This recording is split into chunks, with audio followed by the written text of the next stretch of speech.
Welcome to our YouTube video on how to enable Incognito Mode in Google Chrome on PC.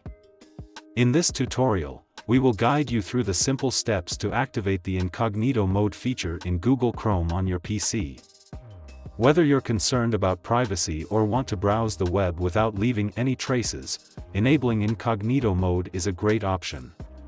Follow along to learn how. Okay, let's get started. We will begin by opening the Google Chrome browser on your PC. Once Chrome is open, we will guide you to the top right corner of the window, where you'll find a three dots icon. Click on it to open the drop-down menu. In the drop-down menu, you'll see a few options.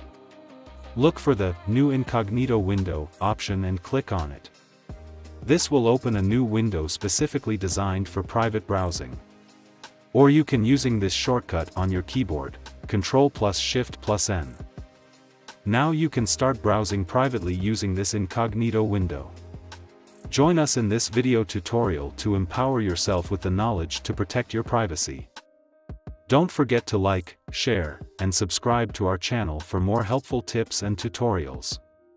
Hit the notification bell to stay updated on our latest uploads. If you have any questions or need further assistance, feel free to leave a comment below.